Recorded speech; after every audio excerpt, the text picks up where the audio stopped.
Agora começou a gravação. Então, vamos dar início. Primeiro, agradecendo a todos os presentes e, em particular, aos dois palestrantes, a Daniela Vaz e ao Fernando Geiger. É, a Daniela é professora do Departamento de Economia da Unifesp e o Fernando Geiger é técnico de planejamento e pesquisa da Diretoria de Estudos Sociais do IPEA, Estudos e Políticas Sociais do IPEA. Hoje nós vamos ter um seminário com dois estudos sobre a pesquisa de orçamentos familiares do IBGE, explorando a pesquisa de orçamentos familiares do IBGE para estudar a desigualdade, a concentração de rendas, despesas das famílias, especificamente no caso do Geiger, rendas de transferências e também de tributos sobre a pessoa física, tributos diretos. Então, a Daniela e o Geiger já vêm trabalhando com esse tema há muito tempo, já com diversas edições da POF, e agora eles estão fazendo dois estudos em que eles comparam a série histórica da POF, inclusive essa última edição, que é 2017-2018, que ainda tem divulgações recentes, porque ela vai sendo lançada em blocos, né? E vamos ter a possibilidade de ver como é que se distribuem, enfim, rendas, gastos e tributos entre as famílias brasileiras, o que mudou e o que não mudou ao longo dos últimos anos. Então, gostaria de começar pela Daniela, por favor. Passo a palavra à Daniela, que vai compartilhar sua apresentação conosco. Obrigada, Marcos. Queria agradecer à equipe do IPEA pelo convite. É um prazer poder dividir essa mesa com o Fernando Geiger. Então, eu vou compartilhar aqui a minha tela. Vamos ver se eu acerto. Isso, estou compartilhando minha tela, será? Sim, estamos vendo, estamos vendo. Tá. Bom, então, nesse trabalho, né, nesse texto para discussão que eu vou comentar hoje, o professor Rodolfo Hoffmann e eu, nós fizemos algumas análises preliminares da distribuição de renda com base na edição mais recente da POF, que começou a ser divulgada pelo IBGE em outubro do ano passado. Bom, o que antecede a nossa análise? Sucintamente, nós sabemos que, a julgar pelos dados da PNAD, entre 2001 e 2014 teria ocorrido uma queda na desigualdade da renda domiciliar per capita no Brasil. Essa evidência, no entanto, ela é enfraquecida quando os dados da PNAD são combinados com os das declarações do imposto de renda, que capta melhor o comportamento das rendas mais elevadas, que normalmente são subdeclaradas nas pesquisas domiciliares. Então, nós sabemos, de acordo com os trabalhos do Marcelo Medeiros e do Pedro Herculano, baseados nesse método, que talvez a desigualdade não tenha caído tanto, mas bem permanecido estável entre 2006 e 2012. Mas ainda assim, seria um resultado dentro de uma perspectiva histórica que poderia ser considerado positivo, né? Se contrastado aí com o aumento acentuado do índice de Gini, que foi observado, por exemplo, entre 1960 e 70, ou mesmo na década de 80. Mas a crise econômica que atingiu o país a partir de 2014 alterou esse cenário, né, com reversão no comportamento da desigualdade, que voltou a aumentar. O que a POF pode aportar de novo em relação a esses resultados já conhecidos? Bom, a POF ela realiza uma coleta muito mais detalhada das fontes de rendimento dos domicílios, que é realizada pela PNAD. A título de exemplo, rendimentos, né, pagos de férias, 13º salário, saque do fundo de garantia, eles podem ser perfeitamente discriminados na POF, né? Outro exemplo, desde 2008, da POF 2008, as aposentadorias e pensões de funcionários públicos estatutários, né, que são regidas pelo regime próprio de previdência, podem ser separadas daquelas pagas pelo INSS por meio do regime geral, né? E a gente sabe, né, foi tema da tese de doutorado do Fernando Geiger, que esses dois tipos de aposentadoria, esses dois sistemas têm razões de concentração muito diferentes, né? Além disso, na POF a gente tem informações sobre variação patrimonial dos domicílios e sobre a renda não monetária, como o valor da produção para o alto consumo. A POF, além disso, ela estima e adiciona à renda domiciliar o valor do aluguel daquelas pessoas que moram em casa própria. Então, por todos esses fatores, o nível de renda captado na POF, né, é mais preciso que o captado pela PNAD. Ainda assim, provavelmente, os rendimentos na POF, em particular os mais elevados, provavelmente são subdeclarados, como é usual nas pesquisas domiciliares. A POF, naturalmente, não está isenta desse problema.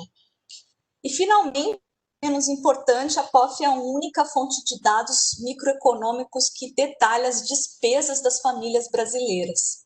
Então, a despesa total per capita, ela pode ser considerada uma aproximação da renda permanente dos indivíduos. A última POF, então, que começou, cujos microdados começaram a ser divulgados pelo IBGE em outubro do ano passado, ela foi a campo entre junho de 2017 e julho de 2018. Ela investigou 58.039 unidades de consumo, que é um conceito que pode, né, ser aproximado da família, né? Então, aqui, nós comparamos resultados das 3 últimas edições da POF, que tiveram também abrangência, representatividade nacional. Por simplicidade, eu vou me referir a elas como POF 2002, 2008 e 2017. Tá? Bom, então, vamos um pouco olhar os dados. Nessa primeira tabela, nós vemos algumas estatísticas descritivas relacionadas, então, à renda familiar, a renda total familiar per capita, né, de acordo aí com as 3 últimas edições. Né? Então, a gente observa um aumento, né, da renda média, né, seguindo, então, a tendência que já vinha sendo observada desde a POF de 2002. Entre 2008 e 2017, esse aumento na renda média foi de 27,7%, ante um aumento, né, de 20,4% entre 2002 e 2008. Tá? Além disso, a gente percebe que todas as medidas de desigualdade aqui reportadas nessa tabela, né, índice de Gini, medidas de desigualdade de Tile e outros visuais na literatura, sofreram decréscimo, né, entre 2008 e 2017. Só que a gente vê que, proporcionalmente, esses decréscimos haviam sido menores na comparação entre esses decréscimos haviam sido maiores na comparação entre as POF 2002 e 2008. Então, a gente vê aí já o efeito da crise, né, que se instalou no país a partir de meados de 2014, embora o efeito preponderante aqui, né, na comparação entre 2008 e 2017, tenha ainda sido determinada pela dinâmica do período pré-crise aqui, ou seja, de 2009 a 2014.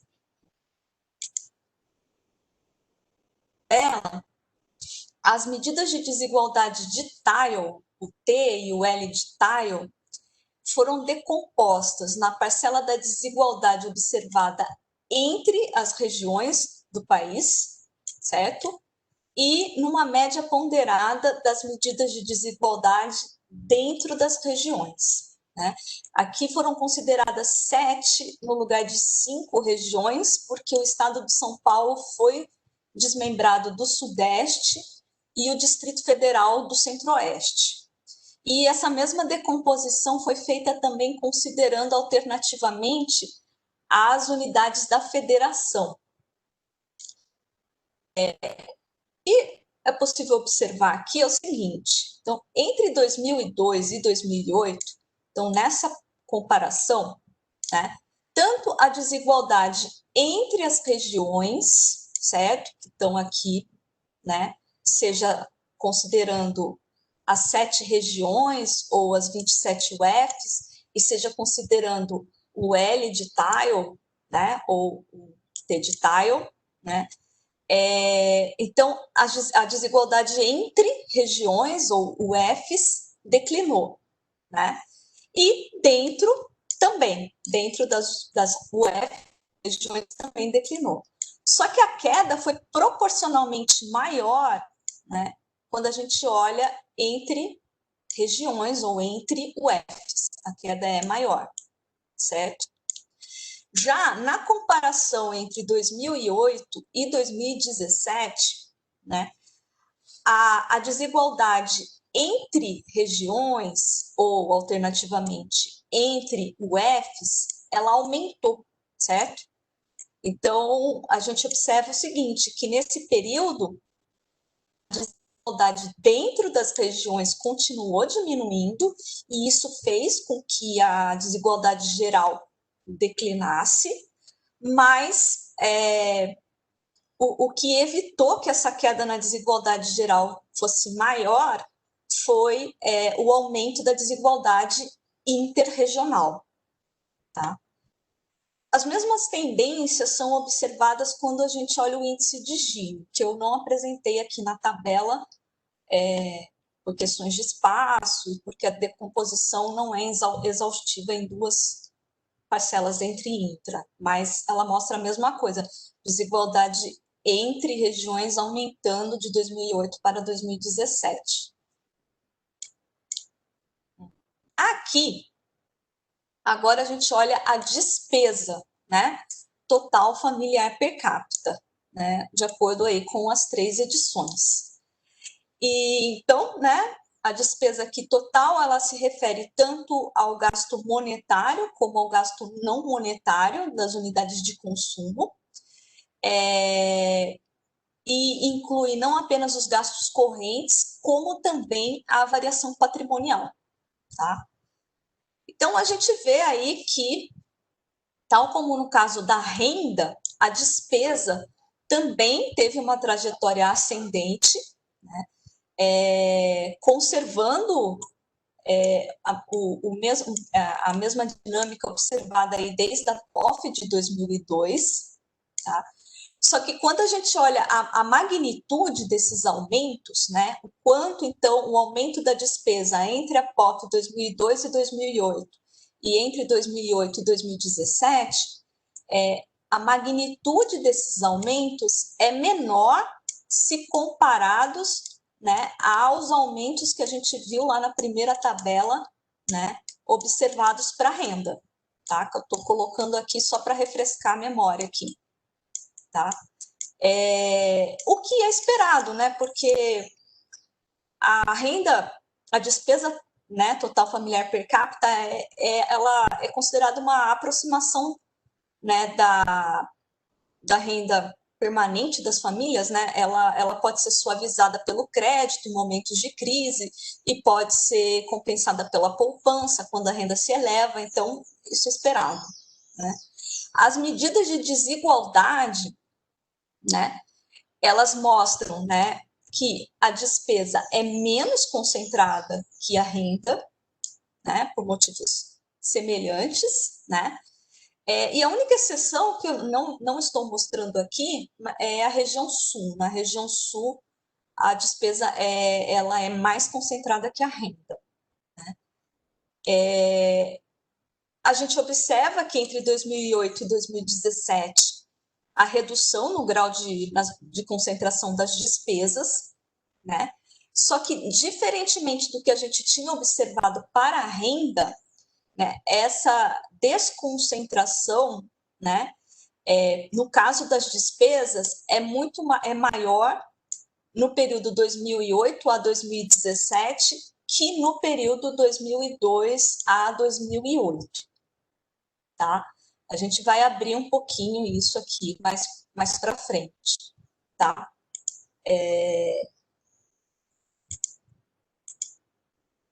Aqui, nessa tabela, eu tenho a diferença entre a renda e a despesa familiar per capita, né? Isso poderia ser considerado aí um valor aproximado da poupança das famílias, né? Ainda que sujeita a subestimação, mas então aqui já é o resíduo, tá? Na média e para diferentes quantias da distribuição. Então a gente vê que esse resíduo vem se elevando desde a POF 2002, né? Tanto na média como para diferentes quantias. Mas vale notar que essa média aqui em 2002 encobria o fato de que até o terceiro quartil, né, esse resíduo ser negativo, né? Ou seja, né, despesa maior que renda aí corrente das famílias. A partir de 2008, no entanto, mesmo para esses quartis, o resíduo se torna positivo e aí cresce mais aqui entre 2008 e 2017. Agora eu vou passar aqui a análise da decomposição do índice de Gini, da renda familiar per capita, conforme os diferentes tipos de rendimento. Então, aqui na terceira coluna, nós vemos as razões de concentração dessas diferentes parcelas do rendimento, aqui, então, apenas para a POF 2017, nesse primeiro momento. Em azul, eu destaquei, então, as parcelas que são regressivas, ou seja, aquelas cuja razão de concentração é maior que o índice de Gini. Em primeiro lugar, as aposentadorias de planos de previdência privada, a mais regressiva de todos, em seguida a renda do trabalho dos empregadores, em seguida da aluguel ou arrendamento, a aposentadoria de funcionário público e variação patrimonial. Então, aqui eu chamo a atenção, né, para as aposentadorias de funcionários públicos, né, que elas pagam sobre o regime próprio de previdência, que tem uma razão de concentração que é comparável, né, à de aluguel ou arrendamento, que é uma renda de natureza completamente diferente.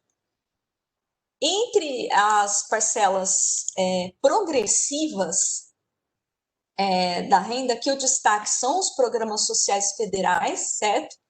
Cuja razão de concentração é negativa, porque os indivíduos que são relativamente pobres se apropriam de uma parcela maior desse tipo de rendimento, valendo notar que as transferências realizadas a título do Bolsa Família e do PET, né, são mais progressivas, muito mais que aquelas realizadas mediante o PPC, porque a focalização é bastante diferente desses dois programas. Agora eu trago aqui a POF 2008, tá? Então aqui é a mesma tabela aqui, né, da POF 2017, mas eu trouxe agora a POF 2008 para análise, para se fazer aqui uma comparação intertemporal. Então, olhando então as razões de concentração, a gente olha que entre as parcelas regressivas, somente a variação patrimonial teve uma redução não desprezível no seu grau de concentração, da ordem de mais ou menos 5%. As aposentadorias e pensões dos funcionários públicos conservou aí a razão de concentração, E, por outro lado, as aposentadorias do regime geral de previdência social, que já eram progressivas, tiveram uma queda importante no seu grau de concentração, da ordem de 10%. O rendimento dos trabalhadores por conta própria, né, também uma renda progressiva, teve aí uma redução também importante do grau de concentração, também aí da ordem de 10%. E a renda dos empregados teve uma redução mais tímida, né, do trabalho assalariado no grau de concentração, né? Foi uma redução aí da ordem de 4% no grau de concentração. Mas como ela tem uma participação grande, né, na renda total, quase 40%, né? Então, no final das contas, conforme a gente vai ver no próximo slide, ela acaba tendo uma contribuição importante aí para a queda que foi observada no índice de Gini entre 2008 e 2017. Agora, olhando as participações, né, as participações, então, de cada um desses tipos de rendimento na renda total. Então, a gente teve uma diminuição da participação do rendimento dos empregados, tá? E do rendimento dos trabalhadores por conta própria e elevação aí da variação patrimonial, tá?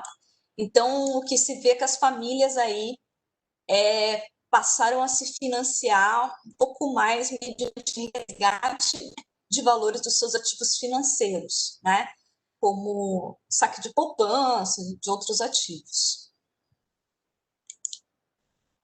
Então, aqui, nessa tabela, vamos dizer assim, um resumo, né, do que nós vimos na tabela anterior. Na tabela anterior, a gente viu tanto um movimento de redução no grau de concentração de algumas parcelas da renda, quanto o movimento, a mudança de participação de alguma dessas parcelas na renda total.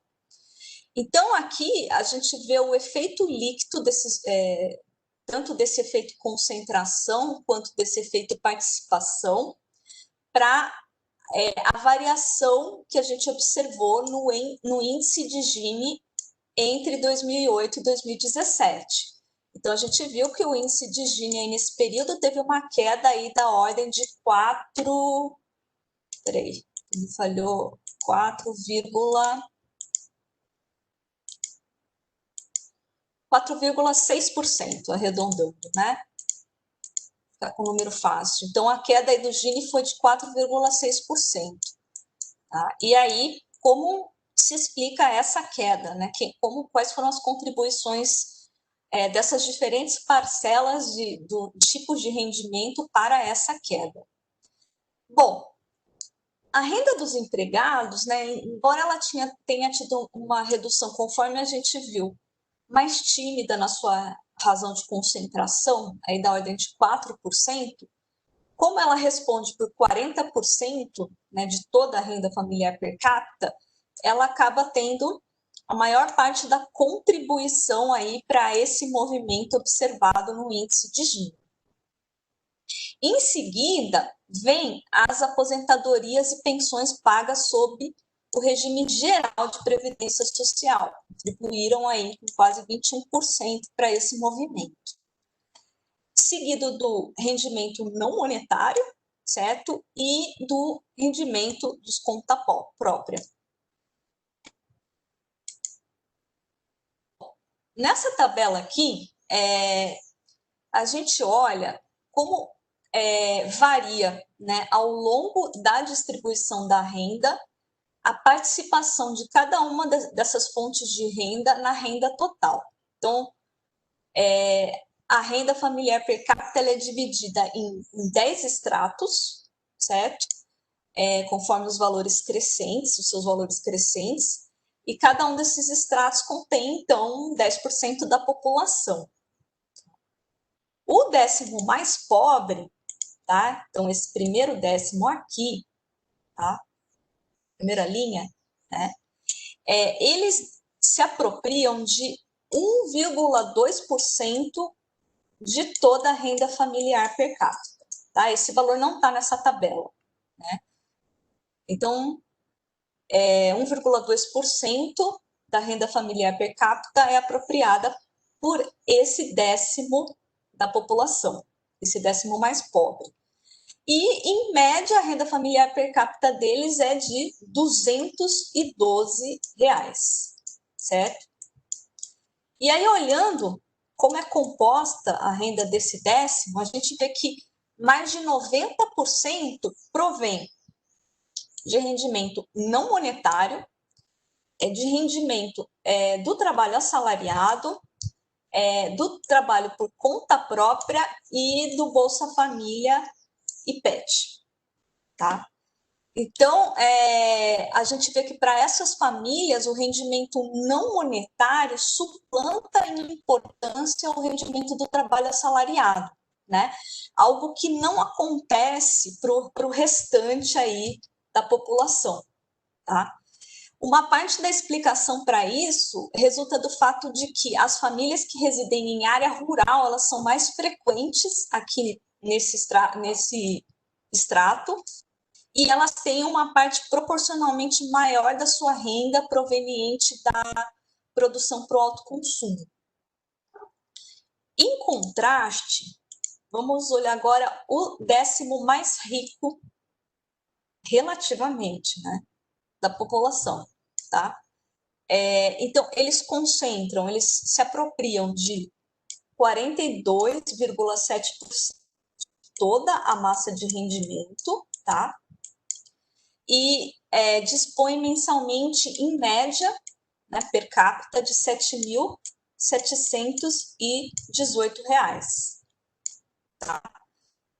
Nesse extrato de renda, as fontes de renda são mais diversificadas, né? A gente vê que tem um salto aí na participação da renda de empregadores, né, comparado com o décimo anterior, na renda de aposentadoria de funcionário público e na variação patrimonial, que inclui aí os rendimentos de aplicação financeira.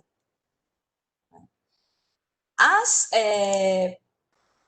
transferências promovidas pelo Estado, aqui a título do Bolsa Família, PET e BPC, juntas, né, elas representam um pouco mais que 1% de toda a renda familiar per capita média. Embora elas atinjam mais de 20% da população, né, elas são um pouco mais de 1% de toda a renda média.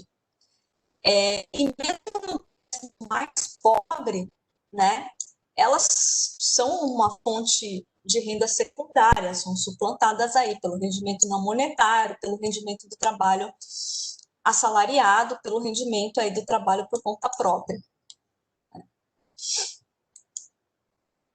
Aqui, né, essa é a penúltima tabela, eu não sei como eu estou de tempo. Marcos, se quiser me interromper, fique à vontade.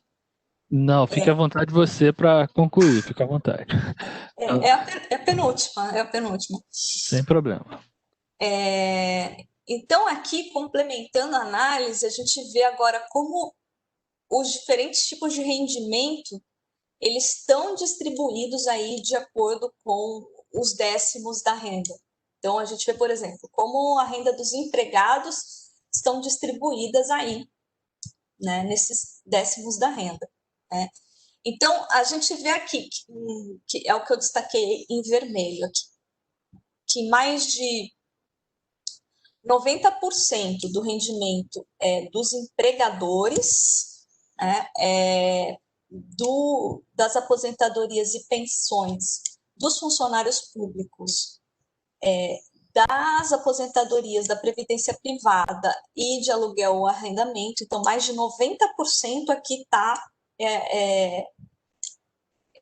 apropriado pelos 3 décimos superiores aí, né? Então, fundamentalmente, são os 3 décimos superiores que se apropriam dessas fontes de renda. Em contraste, né, as transferências do Bolsa Família e do PET estão totalmente focalizadas nos mais pobres.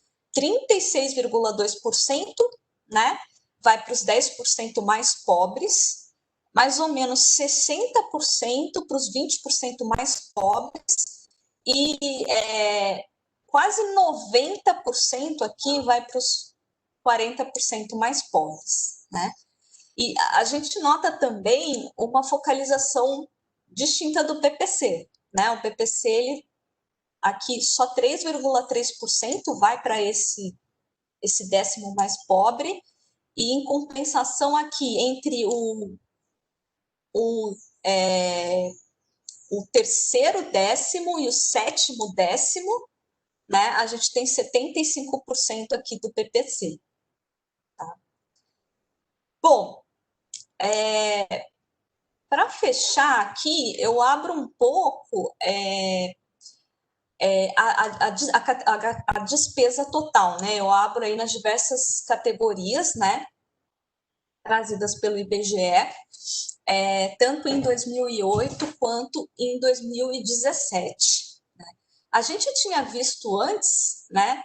Que, bom, a despesa total das famílias, né? Também havia se tornado menos concentrada, né? Aqui, as razões de concentração, elas estão calculadas, né, em relação à renda, tá? Mas como a própria renda, né, o próprio índice de Gini da renda familiar per capita diminuiu nesse período, né, conforme a gente viu, o Gini da renda familiar per capita diminuiu 4,6%, então, né, para todas essas categorias de gasto que tem redução na razão de concentração, né, em relação à renda, é porque elas efetivamente tiveram uma melhora distributiva. Né? Se a gente considerar que o primeiro nível de desagregação das despesas, tá? Então, aqui a desagregação em despesa corrente, aumento do ativo, diminuição do passivo, a gente vê que a categoria que sofreu a maior queda na razão de concentração foi, deixa eu dar uma limpada aí, foi a diminuição do passivo aí, né? Da ordem de 10%, né? Que é aí o quanto as famílias gastam com a amortização de dívidas e com seus encargos. E isso está ligado, né, ao movimento de expansão da oferta de crédito à pessoa física nesse período. Notar que é um período aí que combina uma parte, né, do período pré-crise, né, de 2009 a 2014, ao período já de crise. Então, as famílias vão se endividando ali, tem um cenário ali de expansão da oferta de crédito a pessoas físicas, mas depois também, no cenário de crise, um aumento de endividamento das famílias por outros motivos. Entre as despesas de consumo, né? Então, aqui, esse outro grau aqui de desagregação, a gente vê que houve redução no grau de concentração de todas as categorias, à exceção de alimentos, que está aqui, cujo grau de concentração não mudou, e a exceção de despesas diversas, né? Então, perdão, está aqui, grifei errado, tá? Então, tirando alimentos e despesas diversas, todas as categorias de consumo tiveram aí redução no grau de concentração, tá? O destaque tem aqui higiene e cuidados pessoais, né, com uma queda de quase 31% no grau de concentração dessas despesas, mas isso tem que ser relativizado, porque são produtos de baixo valor agregado, né? E, de fato, houve uma expansão no consumo popular desses produtos, mas são produtos de baixo valor agregado, né? Também merece destaque aí uma desconcentração nos gastos com educação. A razão de concentração aí caiu 16,3%.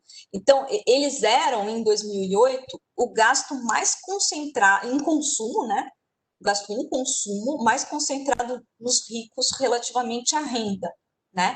E com essa queda na razão de concentração, né, eles deixam de ser os mais concentrados, né? Abrindo essa categoria, não vou mostrar aqui, Mas, abrindo essa categoria, a gente vê que essa queda no grau de concentração, ela foi maior para os cursos superiores, né? Uma queda aí de 23% no grau de concentração dos gastos com cursos superiores, que para os cursos regulares, né? Cujo grau de concentração caiu também, mas da ordem de 12%. Então é isso, basicamente é isso. Desculpa aí a maçaroca de dados, espero que eu tenha sido didática. Agradeço aí muito a todos que assistiram e passo agora a palavra para o Fernando. Muito obrigado, Daniela. A maçaroca de dados é muito bem-vinda. Todos nós queríamos mais tabelas, então agora eu vou passar a palavra ao Fernando, por favor. Depois voltamos com as perguntas, já estão chegando algumas aqui para a Daniela.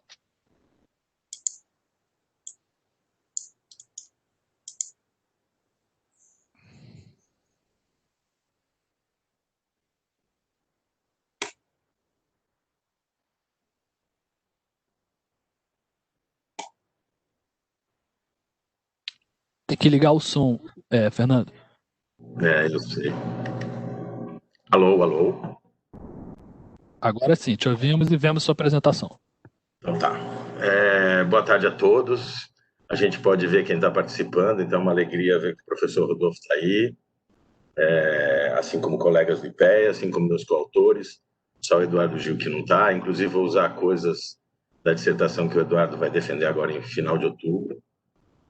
Membros da banca também estão, fico feliz, peço que o Eduardo me autorizou, final de outubro me defende, depois eu mando o link da defesa para ser pública mesmo.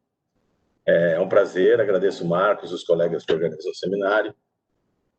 E vamos lá, eu tinha muitos slides parecidos com o da Daniela, então facilita muito porque eu enxugo um pouco. Então eu vou ficar um pouco mais no tributos e vou falar um pouco das transferências, porque tinha uma parte de consumo também, mas eu não vou apresentar isso agora nesse momento, tá? Deixa eu só começar a mudar a tela aqui. Isso aqui é uma coisa que ela comentou, e que eu estou colocando mais, é a questão do déficit que existe nas declarações das POFs. Ela mostrou lá que até o 25 ainda tinha agora, ou deixou de ter, mas eu estou trabalhando não percentis, nos décimos de renda, e a diferença entre despesa e renda diminuiu muito entre POFs. Isso eu acho que é uma coisa que tem que ser mais estudada. Na verdade, o que eu chamava de déficit orçamentário, como ela mesma mostrou, ia adiante na distribuição, ela mostrava até o 75 percentil, é mais um pouco menos, algumas vezes eu vi, eu acho que despesas de consumo é mais elevado, inclusive. Tem algumas características disso, que é a desigualdade da despesa não cair tanto, como ela mesma mostrou, a desigualdade de renda ter caído mais, o crédito, e isso tem efeitos quando você vai discutir incidência tributária, principalmente a indireta, que você mensura os tributos indiretos. Aqui eu não vou fazer isso, mas em outros trabalhos eu fiz. E aí qual é o parâmetro da incidência? Como vocês podem ver, muda muito se você usar renda e despesa, dado que nos primeiros décimos existe um déficit. Isso é uma característica da POF, interessante das POFs, mas diminuiu muito, saiu do percentil 70 e tanto para 30 aqui, como a gente está vendo, ou menos, porque é a média dos décimos. Mas, enfim, eu acho que é um assunto que tem que ser discutido mais, e na hora que a gente discute incidência tributária, principalmente dos tributos indiretos, é uma discussão que se faz presente.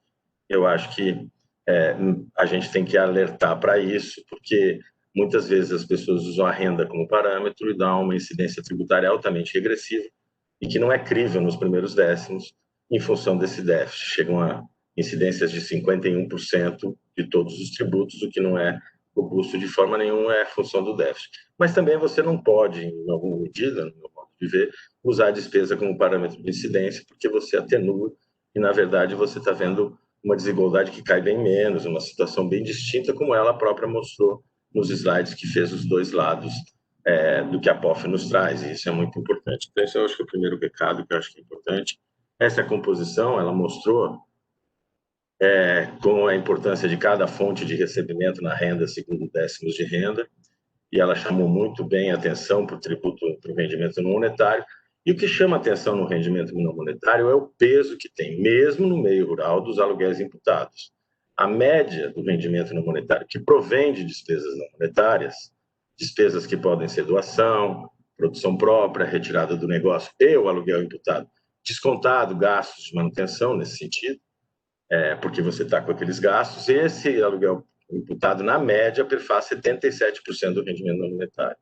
Isso é importante ter presente. E nas camadas mais pobres, em trabalhos anteriores que eu realizei, você vê que é muito importante a produção própria, como ela disse, mas também o rendimento não monetário é predominantemente aluguel imputado. É a situação de uma agricultura de subsistência de pequeno tamanho, e que a moradia e a produção serem no mesmo lugar é um colchão de amortecimento grande em termos de rendimento. Eu acho que isso é um recado importante. A gente vê que ele é elevado nos 40%, ele é quase um quinto da renda. E eu acho que isso, como a gente pode ver, ela mostrou, e eu também vou mostrar, é uma parcela muito progressiva da renda. Então, isso aponta para a necessidade de utilizar dessa parcela. Como? Casas para as pessoas e infraestrutura urbana. O aluguel vai aumentar de valorar, vai ter aumento na participação da renda e, ao mesmo tempo, como você, se fizer uma política para quem tem casas ruins e má infraestrutura, vai aumentar o coeficiente de concentração disso, vai equalizar, mas você vai utilizar essa fonte progressiva de renda. É um recado, eu acho, do trabalho dela e meu, e eu, na nossa nota técnica, a gente tem frisado muito isso, que a gente deve apontar para a importância de uma política voltada para a habitação, sem dúvida nenhuma, é o principal item de despesa, tá? Do outro lado da despesa vai estar, e aí está presente também o aluguel imputado. Como está aqui, claro, que 36%, 34% nos 4 primeiros décimos é habitação. Aqui o dado é a principal item de despesa, é a habitação, está presente as despesas não monetárias e o caso do aluguel imputado, e é bem superior à alimentação, que não é mais um gasto que era de 40% no início das POFs dos anos 90. A alimentação vem perdendo sua importância, é um sinal de que a pobreza diminui, a gente relaciona muito a pobreza à pressão orçamentária por compra de alimentos, então é uma boa notícia. Nós estamos com um período de carestia alimentar agora, pode ser que isso se altere, mas na verdade é uma situação em que a gente vê que a habitação se sobressai e no caso da média, o transporte já supera os gastos alimentares, tá? Então, isso é a decomposição, como ela fez, a contribuição, o coeficiente de concentração de cada uma, a participação na renda, a participação no Gini. Eu prefiro usar a contribuição marginal, né? Ou seja, quanto que um pequeno aumento naquela fonte de recebimento tem efeito sobre os Gini, os que têm contribuição marginal negativa. A contribuição marginal, na verdade, é a diferença do coeficiente de concentração, o índice de Gini final, o índice de Gini resultante, o índice de Gini da renda, multiplicado pela participação na renda. As contribuições marginais negativas são aquelas que são R$1 a mais seria redistributivo e as outras não, e a gente pode ver que o principal fonte não redistributiva é a variação, o aluguel não monetário, tá? E depois o RGPS sobressai nesse particular, e depois a Bolsa e os outros programas de transferência. No caso do que é progressivo, eu não trabalhei a renda do trabalho como um todo, mas é empregador, tá? O RPPS, que junto com a variação patrimoniais, os que se destacam pelo peso que tem, inclusive os que se destacam em matéria de efeitos concentradores ou parcelas regressivas da renda. Um minutinho só. Tá, inclusive Hoffman e Vaz, então eu vou passar essa transparência. Os autores já apresentaram.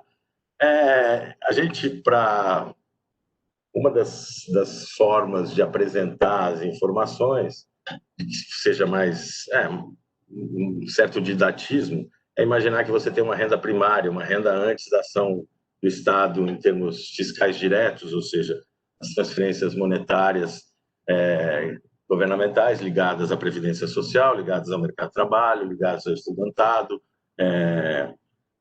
ligadas à vulnerabilidade ou assistência social. Então, a previdência, assistência, a previdência no sentido amplo, porque os auxílios laborais também estão aí, e a Bolsa de Estudo é outro que a gente trabalha. A gente trabalha também com chamados auxílios mistos, aquilo que na classificação da POF a gente não tem muito clareza se tem caráter público, se é privado, se é um resultado de dissídio. São vários tipos de auxílios semelhantes, mas os auxílios públicos estão separados, auxílio doença e outras coisas, a gente separou frente ao plano tabular usual do IBGE. Aí a gente tem uma renda inicial e, por fim, a gente desconta os tributos diretos, a gente também retrabalhou isso. Os tributos diretos, grande parte deles, o imposto de renda especificamente, as contribuições previdenciárias estão nas chamadas despesas, outras despesas correntes, não estão nas despesas de consumo, evidentemente, IPTU e IPVA também estão, mas aí estão em rubricas de transporte e habitação. Tá?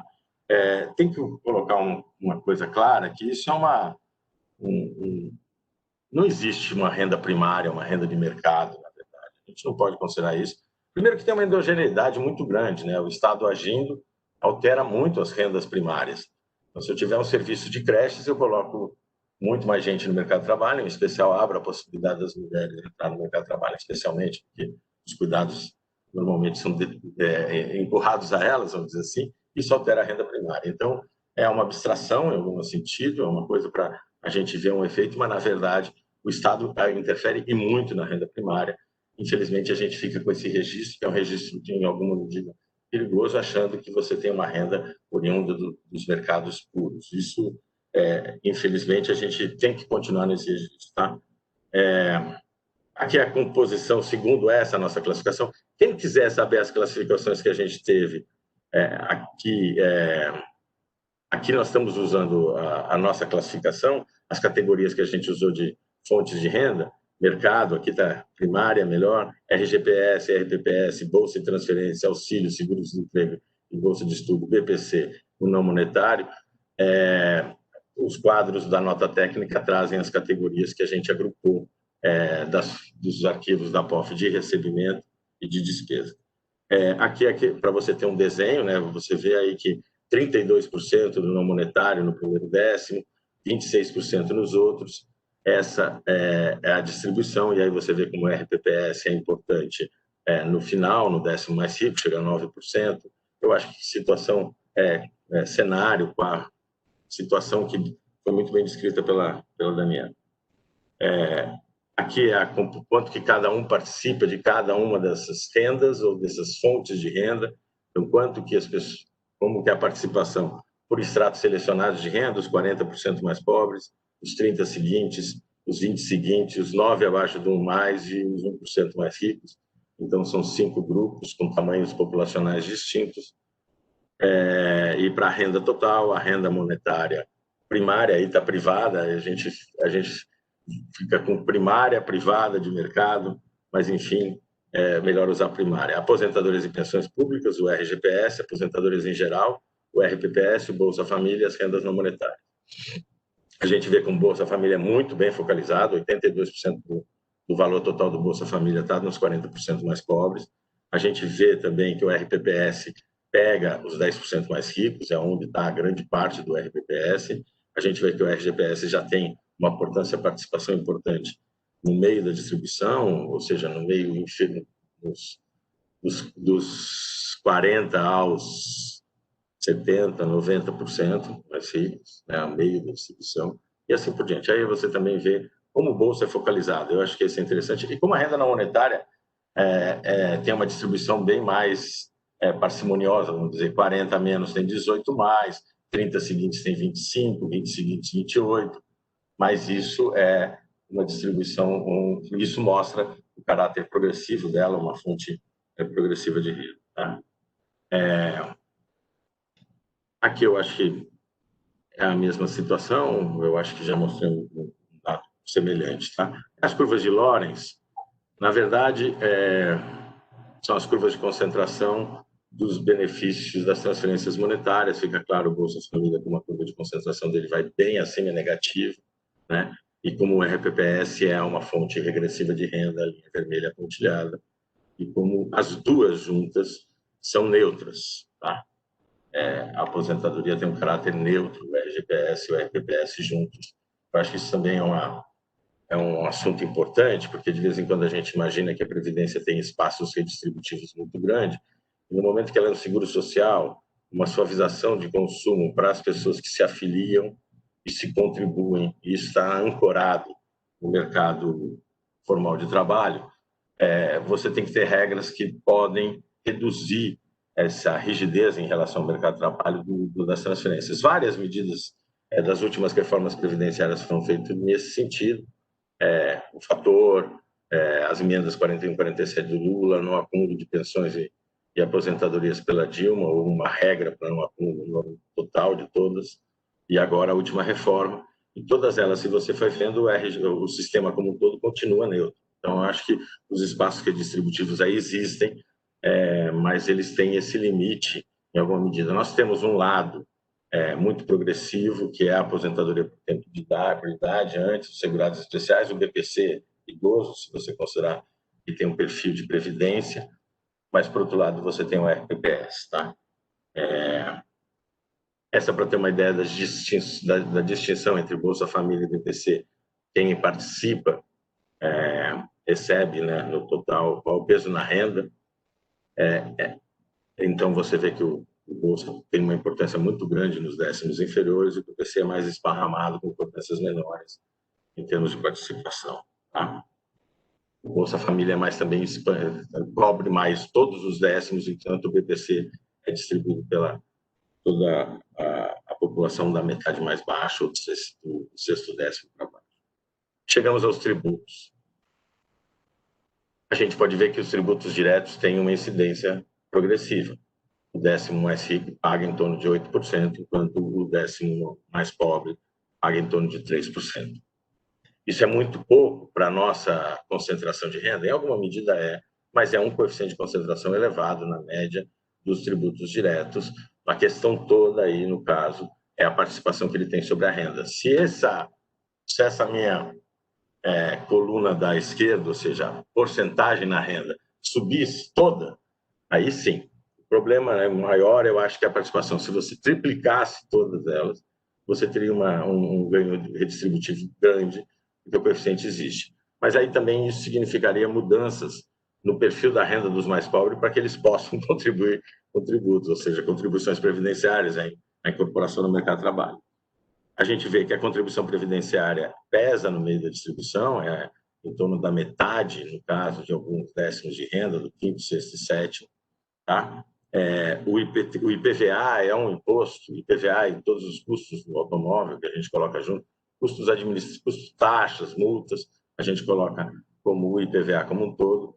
Ele, inclusive, é regressivo na hora que a gente for ver o resultado, mas como ele pesa para todos os grupos de renda, né, em termos de porcentagem de composição interna, tá, de porcentagem sobre a renda. O IPTU é mais neutro, se você for ver os dados dele, são mais neutros. Isso é em alguma medida, um recado. A gente tem dois impostos patrimoniais, ainda que o IPVA seja discutível, se é um imposto patrimonial, a OCDE, na sua classificação, considera os impostos sobre carros, imposto sobre consumo, imposto de caráter ambiental, mas esses dois tributos patrimoniais que nós temos se mostram nada redistributivos, você pode ver, nós vamos ver com mais detalhe isso, e mostra que outro imposto patrimonial pode ter o mesmo destino. Então, a gente tem que, eu acho que ter ganhos junto a esses dois tipos de impostos que eu tratei aqui. Desculpa. Essa é a estrutura da distribuição por rendas, como repetindo a renda, e aí apresentando os tributos, e a gente vê que o imposto de renda, de fato, os 10% mais pobres pagam 80% do imposto de renda, e os 30% vai em linha com que os dados da própria Receita mostram.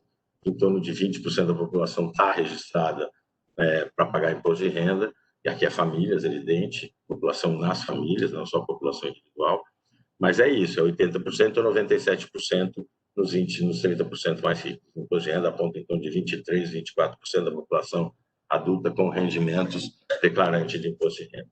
Vai em linha, a POF tem essa qualidade. A gente vê aí que as contribuições previdenciárias têm uma importância para as classes médias e altas, vamos dizer, para as classes medianas e para os estratos superiores. E o IPTU, você vê que é onde os pobres têm uma distribuição muito parecida com a própria distribuição de renda.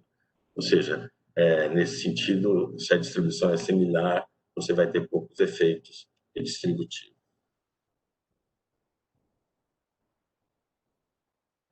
Aqui é uma ideia daquilo. quanto que cada, para ter uma ideia de como você tem essa certa ancoragem da Previdência sobre o mercado de trabalho. Evidentemente que aqui tem uma diferença intergeracional, quem está pagando contribuição previdenciária não é quem está recebendo benefícios, mas quanto de aposentadorias e pensões, como elas se distribuem segundo décimos de renda, e como o bolo de aposentadorias e pensões e o volume de contribuições se distribuem. Você vê que é para e passo, ou seja, 49% do valor pago em aposentadorias em 2002 2003 estavam no décimo mais rico, que contribuía com 48,4% das contribuições previdenciárias. O que mostra que foi positivo é que esse balanço em 2008 e 2009 ficou mais negativo, como se vê aqui, menos 6,4%, mas voltou a ficar próximo de zero. Mas, enfim, é para mostrar em que, em alguma medida, existe uma relação casada entre contribuições e aposentadorias, e isso é uma característica do seguro social. Acho que a gente tem que ter um pouco de clareza disso. Evidentemente, que regras que diminuam a taxa de reposição das aposentadorias frente aos rendimentos no mercado de trabalho para as altas rendas ou para as rendas médias altas é importante, e, ao mesmo tempo, algum subsídio para as rendas baixas. A gente tem isso com a aposentadoria, tínhamos com a aposentadoria melhor, continuamos tendo, mas existe na reforma uma certa convergência de quem ganha entre 1 a 2,5 salário mínimo com o salário mínimo. Poderiam ter parametrizado diferente as taxas de reposição segundo o tempo de contribuição e idade, segundo o nível de renda ou a contribuição. Não fizeram, e, nesse sentido, reflete, em grande medida, as diferenças de capacidade contributiva, mas o teto é uma das medidas para que você também tenha uma previdência que mitigue, em alguma medida, as desigualdades do mercado de trabalho. Esses são as curvas de concentração para a renda disponível, né, para a renda resultado, depois de tributos pagos, depois de transferências dadas. E a gente pode ver que IPTU, que é a bolinha verde, o quadradinho verde, e o quadradinho azul, que são contribuições previdenciárias, são para e passo a curva de Lorenz do Gini, né? Então, mostram o caráter neutro de ambas, tá? Enquanto o imposto de renda tem uma curva de concentração bem próxima ao eixo, né? Bem afastada, vamos dizer assim, é o que eu disse, e, ao mesmo tempo, você vê que as deduções do rendimento não trabalho, que a POF tem esse problema, ela pega, e para os rendimentos do trabalho, especificamente, trabalho ativo, ela pergunta qual é o rendimento bruto, quais são as 3 deduções: imposto de renda, contribuições previdenciárias e outras. E para todas as outras rendas que não é trabalho ativo, inclusive aposentadorias, mas outras rendas, aluguel, venda, que tem deduções e tem tributos desses, só vem outras deduções. Então, aqui a gente está mostrando as deduções dos rendimentos do trabalho, que tem imposto de renda, tem os impostos patrimoniais, no caso das vendas de imóveis, tá? Mas está em outras, e tem outros custos em geral de uma fonte dessa de renda. E aí estão tudo juntos, a gente coloca separado, é um mix entre imposto de renda e contribuições previdenciárias, mas tem muito imposto de renda, é difícil essa distinção, já tentamos pedir para o IBGE abrir isso, mas não, mas mostra também que tem uma curva de concentração bem concentrada, e isso é positivo em termos distributivos quando a gente está discutindo tributos. Essa é a decomposição da renda monetária disponível pelos tributos diretos. E aí você vê que o imposto de renda é o mais que é distributivo, mas a questão toda é a importância dele na renda disponível de só 2,9%. Ou seja, a despeito de ter um coeficiente de concentração bem elevado, todas essas deduções aqui, que carregam os tributos diretos sobre os rendimentos das pessoas, a participação na renda é da ordem de 4,5%, que é o que o próprio colegas já mostraram isso, os dados mostram a participação do imposto de renda um pouco superior a isso, porque está em conta na arrecadação como um todo, do imposto de renda da pessoa física. Isso aqui diminui muito o efeito dessa progressividade. A gente tem que aumentar o peso dos tributos diretos, ou seja, aumentar esse negativo aí para aproveitar essa incidência positiva. Tem ganhos de incidência também, de concentração, que pode-se ter como, por exemplo, deduções, eu tenho trabalho sobre isso, lucros de dividendos. É verdade que hoje, não sei se é o momento, dado que isso é uma diminuição de renda disponível alta, aumento de carga, e nós estamos numa recessão desgraçada. Então, eu acho que não é o momento também de... Mas, enfim, eu já apontei isso, né? de que você tem um espaço redistributivo grande, aumentando essa participação dos tributos diretos. O IPTU é o mesmo, a razão de concentração é muito próxima da renda monetária disponível. Ou seja, isso a gente tem que mudar. Como que um imposto patrimonial, com os problemas urbanos que a gente tem esse número? E o IPVA, ele é inferior, aqui é o inverso de transferências, ou seja, tem que ser maior que o Gini para ser redistributivo. E é 39,20, é um número que me impressiona. Tá? Eu acho que isso é porque você só tem poucos estados que isentam carros velhos. Tá? E o carro velho virou, a motoca também. Mas eu não sei, é uma coisa que eu pensei já examinar, mas, enfim, eu acho que é uma coisa preocupante isso. Tá? As contribuições previdenciárias, como a gente pode ver, tá? Elas são muito semelhantes à renda monetária disponível e muito próxima do próprio coeficiente de concentração da renda monetária inicial. Ou seja, ela tem uma relação com essa renda primária e o resultado dela é pouco redistributivo, ainda que seja negativo aqui. Isso é a decomposição de todos, ou seja, considerando desde a renda primária até a renda disponível, ou seja, somam-se os diretos, todas as etapas de renda, somam-se os diretos, e aí a gente pode ver o que é redistributivo, e a renda não monetária continua no principal espaço redistributivo. Tá? O Bolsa também se destaca no final, de forma até expressiva, dado o peso dele na renda frente a um RGPS, chama atenção. Evidentemente que R$1 a cada vez que você vai dar no bolso vai ser muito redistributivo. O imposto de renda também, mas é aquilo. Aí está um espaço, tá? Então, essa é a decomposição, a contribuição marginal mostra, os coeficientes de concentração está aqui, muito expressivo o coeficiente de concentração negativo do Bolsa Família. O IBC também, com renda disponível, fica com coeficiente negativo, ou seja, são os dois chamados fontes de rendimento, fontes de renda, sejam benefícios, sejam tributos. O tributo é uma fonte de renda negativa, são as mais redistributivas que existem. Tá? Isso aqui é para ver como os tributos afetam muito pouco a desigualdade.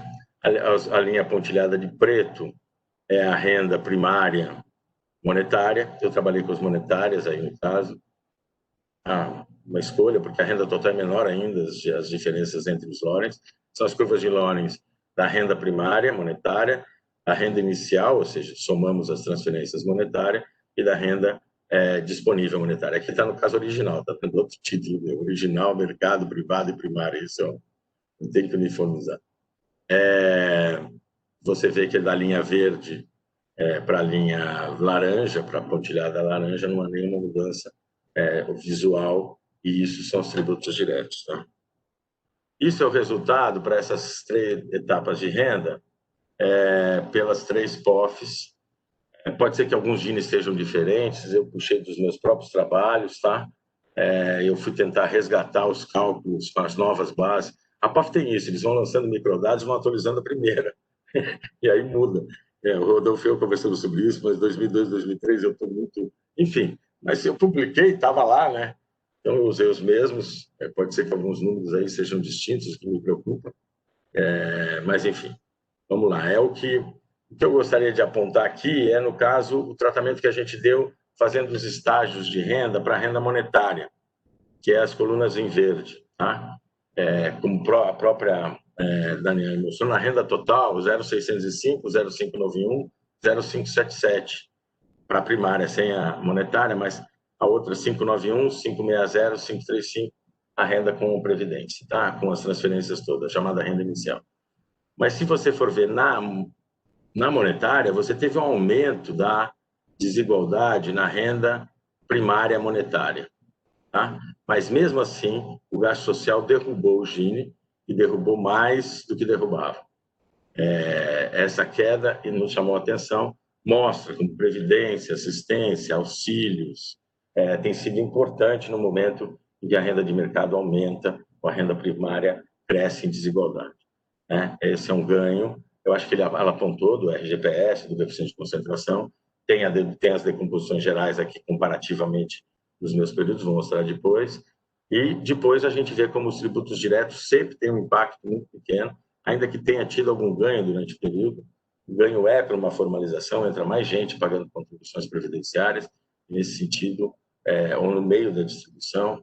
O imposto de renda pode também ser tornado mais efetivo, mas eu não acredito. Eu acho que isso o efeito diminui até na última em relação às anteriores, mas mostra como os impostos diretos não têm efeito quase nenhum e como as transferências foram importantes nesse aumento da desigualdade monetária. Tá?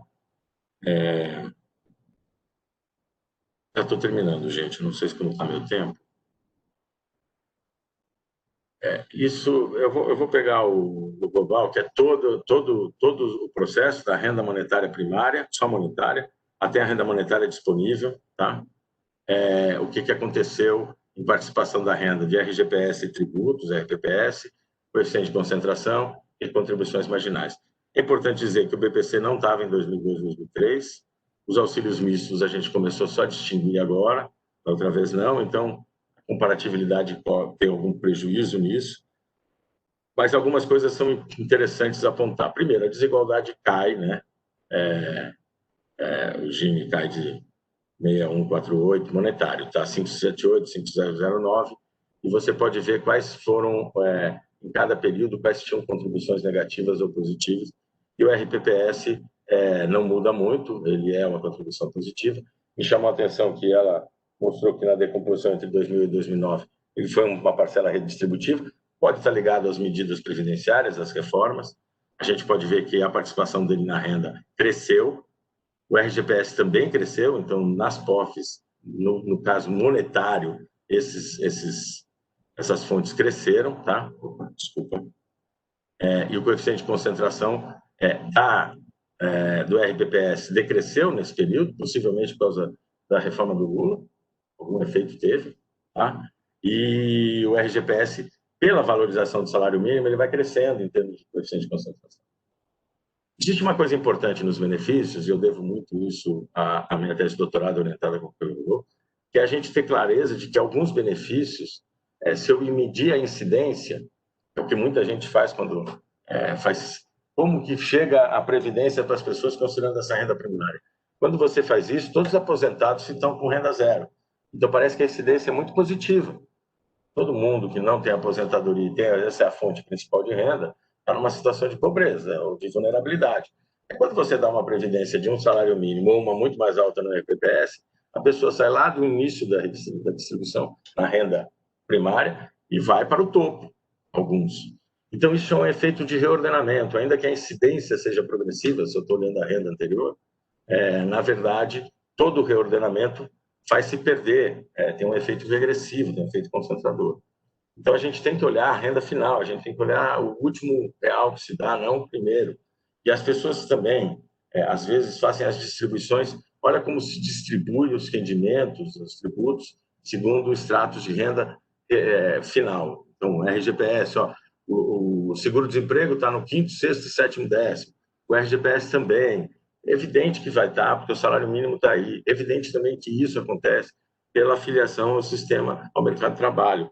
Então, a gente tem que também saber quais são os objetivos das políticas, como diz meu amigo Oraí.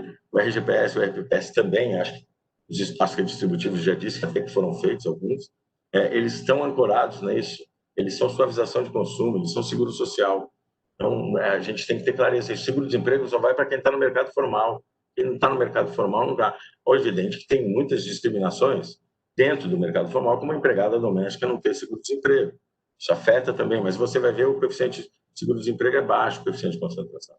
Então, acho que a gente tem que olhar justamente essas contribuições marginais e saber também os limites que você tem em cima do desenho da política, ou mudar a política. Mas a política previdenciária Vida Seguro é muito melhor, o sistema de repartição que outros, e eu acho que a gente caminhou nos últimos tempos a tentar ajustar. Tá? E imposto de renda físico, a gente vê que o coeficiente de concentração não se alterou e que a participação na renda cresceu muito pouco, participação negativa, e esse é o grande espaço redistributivo.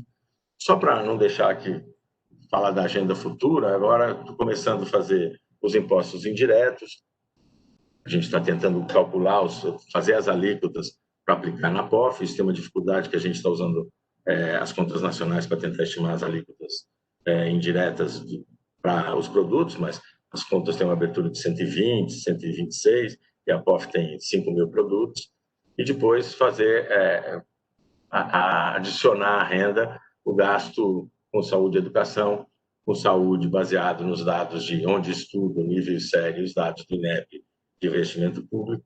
E no caso da saúde, tem uma metodologia mais exaustiva, que é tentar associar os registros administrativos e orçamentários a uma pesquisa de acesso e uso da saúde, no caso a PNS, que saiu agora. Nós vamos começar a fazer depois uma aderência entre PNS e POF para ver como trazer dados da PNS para a POF. Mas só para isso daqui é importante para dizer que nos meus resultados anteriores, entre 2002, 2003, 2008, 2009, quando eu fiz a monetização, a valoração da saúde e educação pública, foi onde você teve os efeitos redistributivos mais expressivos. Então, eu espero isso de novo, tenho certeza, porque alguns dados já apontam, principalmente em educação. Isso é pegando a PNAD e aplicando os valores do ensino básico na PNAD. A curva azul é a renda sem eu somar essa valoração da educação pública e a linha amarela é eu somando a renda resultante. Tá? A gente pode ver que as duas desigualdades caem, mas o gap, a distância aumenta. Então, ela ficou mais redistributiva. Tem um trabalho que está para sair agora, está no TD, que é sobre educação superior e desigualdade, vou mostrar no próximo gráfico. E esse é um trabalho que está saindo da Campanha Nacional pela Educação, eu acho, que eles me pediram essas informações. E aqui, eu trabalhei, no caso, com o Rafael Tenberg também na campanha, a gente fez um texto para eles lá, vai sair recentemente, com outros colegas também. E aqui as curvas de Lorenz, da renda original, da renda primária, de incidência do investimento, vamos usar investimento, não gasto, em educação, com base na renda original, ou seja, a incidência incide na renda prévia. E a curva de Lorenz é também da renda original. Ou seja, a gente pode ver como a educação superior ficou muito mais progressiva, não, mas que não dá para dizer, né? Mas ela foi melhorando a sua incidência no correr do tempo. Por que não dá para dizer que é progressiva? Porque quando você pega em 2015 essa incidência muito melhor, a linha azul, em 2015, essa linhazinha aqui, esse cara que recebeu aqui na renda não original, porque essa curva linha de Lorenz da renda original, tá? Da renda que vai resultar, ele sai do décimo lá inicial e vai para o fim, porque se ele está no curso superior e está no segundo décimo, o investimento médio no curso superior é muito alto, elevado perto da renda, ele muda. Então, não necessariamente isso significa que o ensino superior ficou progressivo. Na verdade, o nosso trabalho aí com Joana, Fábio e Roberta, que vai sair como TD proximamente, é neutra, ficou neutro. Tá? A contribuição marginal ficou zero, antes era negativo e ficou zero. Mas isso já mostra como mudou muito o perfil do ensino superior, como a educação básica melhorou muito em termos redistributivos no momento de queda da desigualdade. Isso que eu acho que também tem que ser apontado, que nesse período todo houve queda da desigualdade, então quando o coeficiente de concentração cai, ele tem mais impacto redistributivo, porque é um Gini mais baixo, vamos dizer assim. O Rodolfo e a Daniela fizeram a decomposição e mostraram esses resultados com esse olhar para 2008, 2009, 2017, 2018. Eu acho que eu me alonguei, eu agradeço, espero ter cumprido aí a tarefa. Obrigado, gente. Bom, então, muito obrigado aos dois palestrantes. Deixa eu passar aqui as perguntas. Vamos... vamos fechar a câmera para poder beber água. Na garganta, tá gargalo. Fique à vontade. Bom, o Eustáquio primeiro pergunta se, no caso da Daniela, que ela apresentou taxas acumuladas, né, de crescimento, se as taxas de crescimento deveriam ser em termos anuais, isso só para fins de apresentação. O Tiago Rosa pergunta: as diferenças das estimativas entre os anos levam em consideração os intervalos de confiança? São estatisticamente diferentes? Também voltado para a Daniela, essa pergunta. E o Eustáquio pergunta: o que explica a poupança aumentando? Isso até eu queria acrescentar algo à dúvida dele, porque a palavra poupança não é usada, né? Eu não sei exatamente como é que vocês definiriam poupança ali com as variáveis da POF, se é renda total menos despesa corrente, o que não entra nessa despesa corrente, o que seria uma despesa de investimento ali, né? Porque eu acho que o que deve interessar todo mundo também quanto mudou a desigualdade de poupança e quanto mudou a desigualdade de riqueza, em algum sentido também, né? De patrimônio líquido, né? Porque eu vi que tem o ativo, tem lá o passivo, mas o que mudou de distribuição de patrimônio líquido? Até porque, assim, me alongando um pouco mais, roubando a pergunta do Eustáquio aqui, tem uma questão que outro dia estava numa discussão com o pessoal do IBRE, eles falando, bom, nível de utilização do capital caiu muito e tal, mas tem uma utilização de capital doméstico que parece estar aumentando, né? Nós, pelo menos, estamos aqui usando o computador de casa e assim, não só está utilizando mais, mas também investimos mais. Eu, pelo menos, tive que comprar computador, acho que muita gente teve. O capital residencial, do qual vocês falaram bastante, que é progressivo e tal, em algum sentido, a variação que teve, ele passou a ser muito mais um capital também produtivo, né? Tinha um capital morto ali que agora a gente está utilizando para tudo, não só como residência, mas também como trabalho, como escola e tal. Queria que vocês entrassem um pouco nisso, nessa coisa da distribuição da riqueza e dessas riquezas que passam a ter novos usos. Enfim, em vez de acumular mais perguntas, vamos começar por essas para a Daniela, depois a gente faz mais algumas. Por favor, Daniela.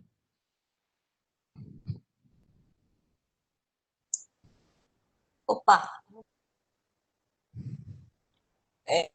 Bom, a primeira pergunta era se a taxa podia ser anualizada. Sim, poderia ser anualizada, é uma opção metodológica, pode ser feito também.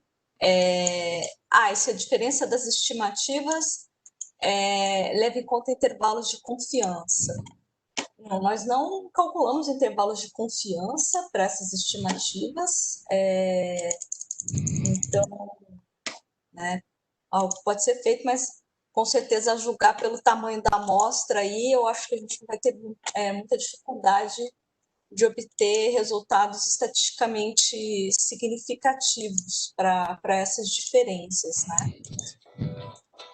Aí também é perguntado por que a poupança, a poupança está aumentando. Então, aí que está, né? Eu me referi mais como um resíduo, né, entre a renda e a despesa, porque a rigor, né, uma medida de poupança deveria levar em consideração as despesas com imóveis, com bem duráveis, né, que são adotadas como formas de poupança, certo? Então, aqui, eu prefiro tratar como um resíduo, né? E aí eu acho que tem mais a ver com a dinâmica, né, da economia brasileira nesse período. Né, a gente está olhando aí desde 2002, né? Então a gente tem aumentos do salário mínimo, a dinâmica do mercado de trabalho aí contribuindo para o crescimento maior da renda, né? Em velocidade mais rápida, né? Então acho que é uma questão mais ampla, né? E sobre a questão da abertura para aumento do ativo e o grau de concentração do aumento do ativo, né? Eu acho que a sua pergunta, né, Marcos? Então, desculpa, a pergunta foi confusa, desculpa, eu admito, foi bem confusa a pergunta, mas era para você dizer um pouco sobre variação na desigualdade desse resíduo, disso que você chamou de resíduo, ou da poupança, e também se de alguma forma é possível vislumbrar ali pelos dados da POF alguma variação na desigualdade de capital em algum sentido, de riqueza em algum sentido. Não capital humano, mas algum capital físico, algum capital produtivo. Então, eu acredito que essa categoria de aumento do ativo, né, porque o problema, ela inclui, por exemplo, desde compra de um terreno, de uma casa, até reformas de qualquer valor.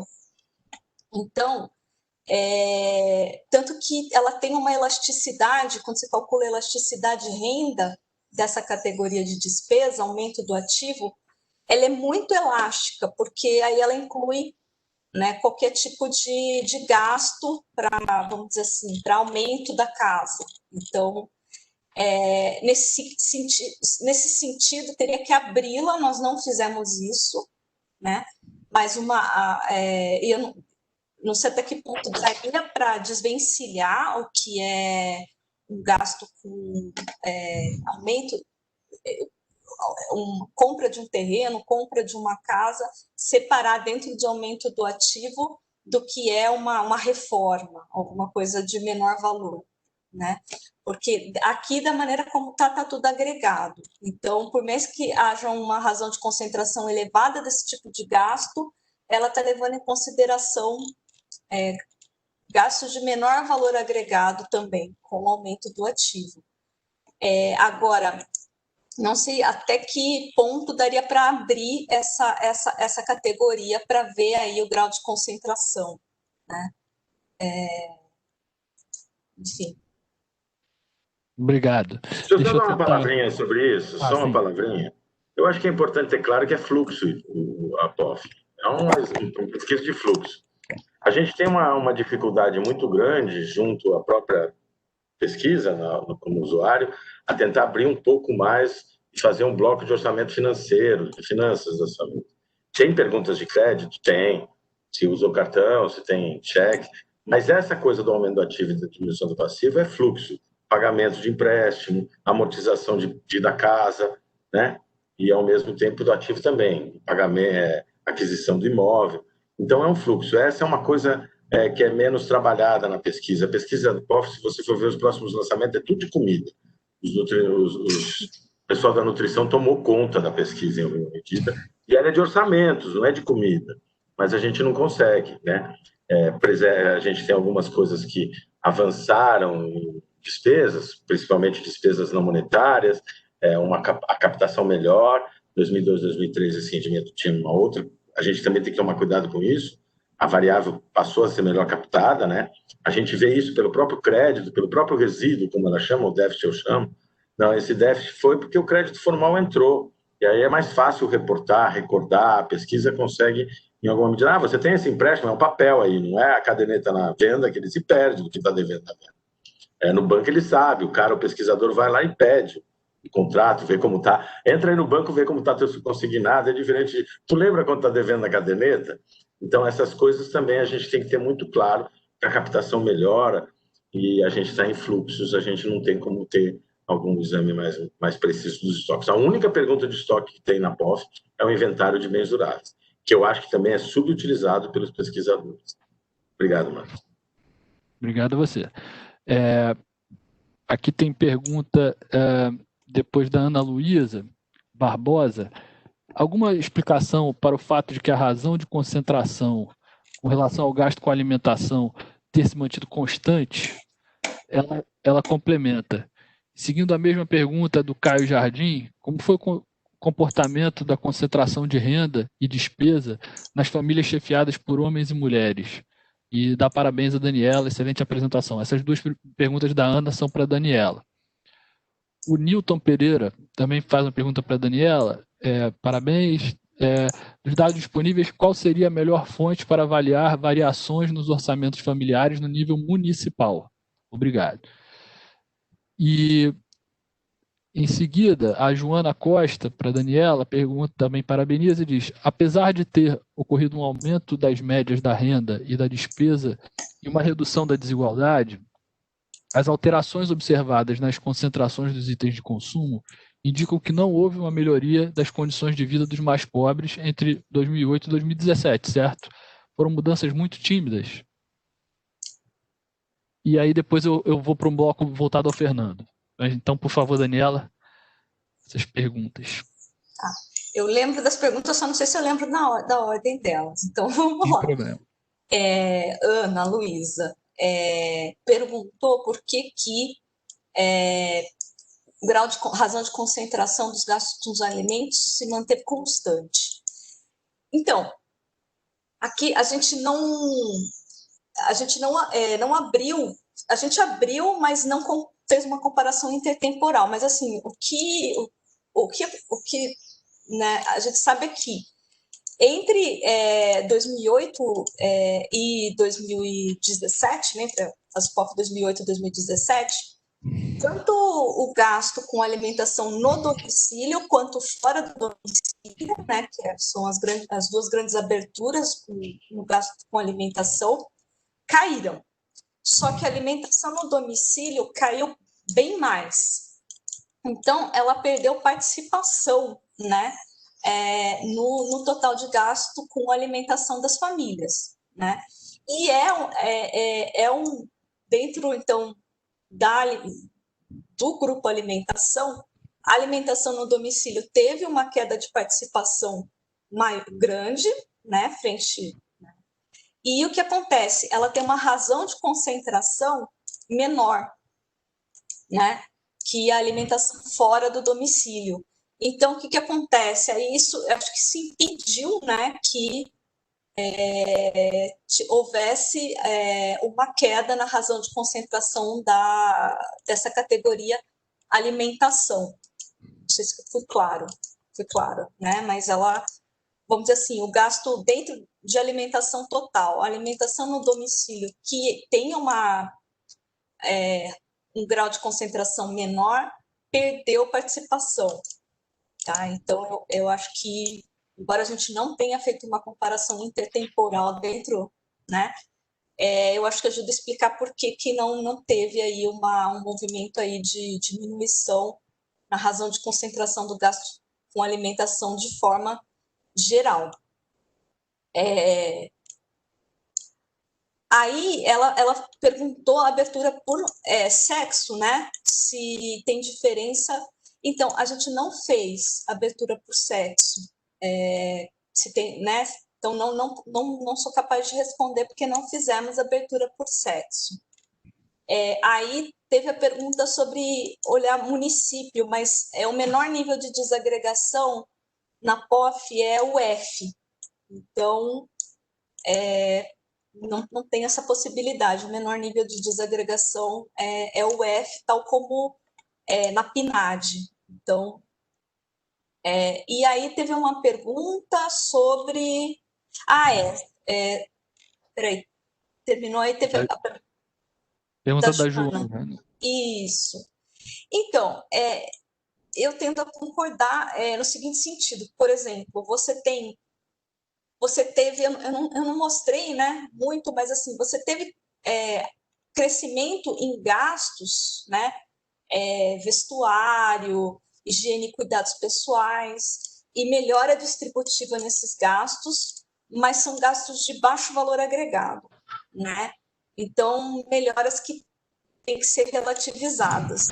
E aí, quando você olha gastos como, por exemplo, com saúde e habitação, né, o valor da despesa média ficou estagnado, a melhora distributiva foi muito menor, né? E, concomitantemente a isso, a gente tem um aumento muito grande dos gastos das famílias com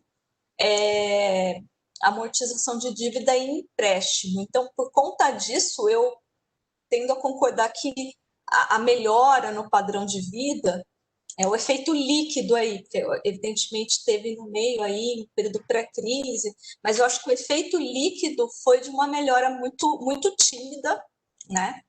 E que claramente aí, com certeza aí já nos primeiros meses de pandemia já deve ter sido, né, embora não seja possível verificar por meio de dados, completamente revertido, assim. Então,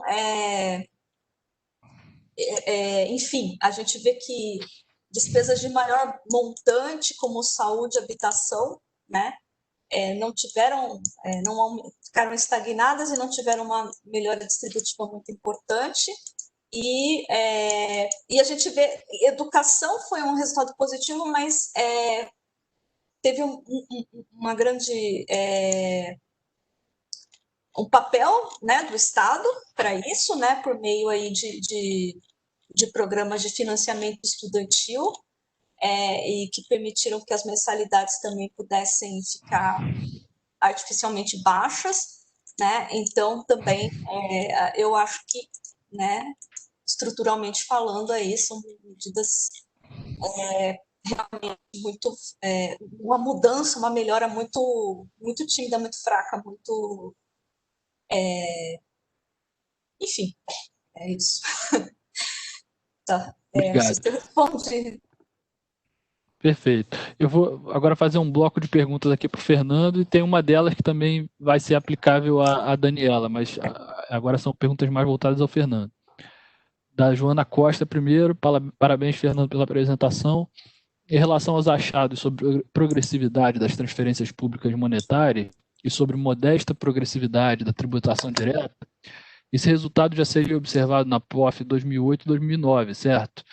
Quais seriam as diferenças entre POF 2017 e 2018 e a POF 2008 e 2009?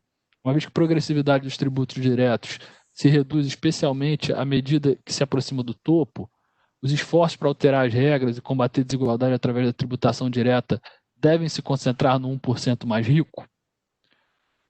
E aí tem a ver com isso também, essa coisa de recomendação e tal, de conclusões. Paulo Gonzaga Carvalho faz essa pergunta para ambos, tá? Que depois eu vou pedir que a Daniela também responda.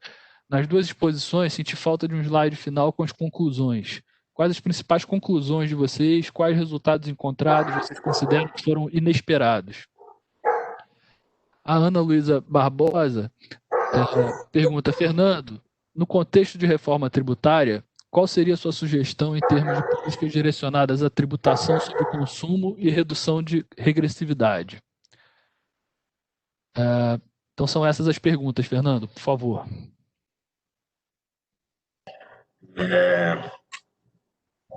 Eu vou começar com a Ana, tá? Vou começar ao contrário. Eu, quando comecei a trabalhar com tributação em POF, eu comecei a trabalhar com incidência sobre a cesta básica e propor desoneração e isenção. Sou contra atualmente. Acho que a gente tem que ter um imposto sobre consumo tipo IVA, com poucas alíquotas, e se a gente quiser fazer coisa para pobre, como muita cesta básica, dê dinheiro na escola, que vai virar merenda para os filhos, dê dinheiro no posto de saúde. Eu acho que a história do voucher também é o que eles gastam, dá um cartão, ele vai lá e pega o dinheiro, também tem custo administrativo. É melhor você aumentar a tributação direta e diminuir a tributação indireta, os alíquotas em geral, que isso já vai ser um grande ganho. E se você quer fazer políticas para pobres, dê dinheiro a eles via transferência, que já se faz, pode se ampliar, como se viu que é necessário, ampliar os programas para os vulneráveis no Brasil, porque quando você entra numa situação recessiva profunda, a vulnerabilidade se mostra muito maior do que a pobreza e a extrema pobreza que o Bolsa atende. Então, eu mudei, a pesquisa a gente faz mudar, eu acho que isso que é importante. E, nesse sentido, da mesma forma que eu mudei, eu não via determinadas coisas. Então, a Joana pergunta o que mudou em 2008, 2009, eu agora estou... E aí já respondo o Paulo, uma das coisas que eu tenho defendido é a política habitacional por causa dos rendimentos não monetários. Mas em 2008, 2009 já devia ser alta também e não chamava atenção, porque estava muito mais voltado à incidência e ao gasto. Os olhos da gente mudam muito. Então, eu acho que isso... E aí está a forma de ver o gasto social. Muitas reformas são feitas, muitas mudanças, programas de transferência aconteceram.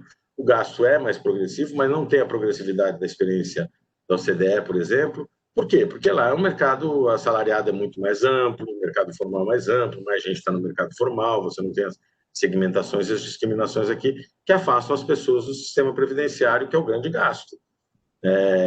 Evidentemente que esse gasto está elevado, mas as mudanças todas que foram feitas, que eu e a Daniela tiveram alguns efeitos redistributivos, a RGPS a gente mostrou, e a RPPS também, alguma coisinha, mas não toda aquela Brastemp que quando se defende reformas, entendeu?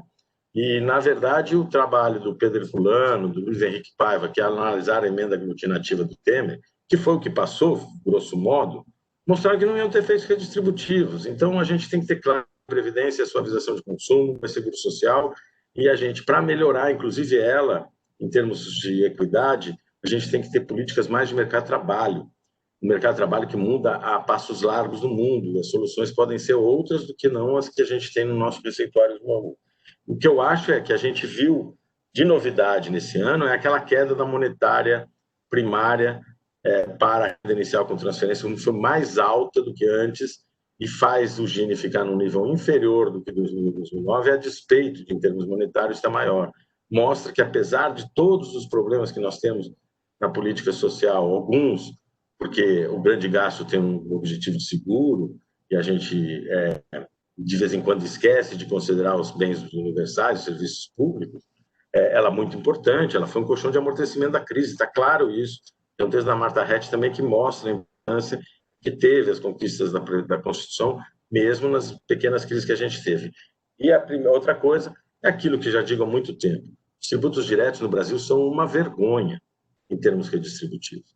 Se, no caso, nas transferências monetárias, a gente está aquém dos países da OCDE, e eu digo em parte em função da formalização nossa, é um grande empecilho que dá essa rigidez, nos tributos diretos nós somos vergonhosos frente aos outros países. É aí que a gente precisa ganhar. É evidente também que a gente não precisa achar que tem muito a ganhar nos impostos diretos, porque nós somos um país desigual de renda média.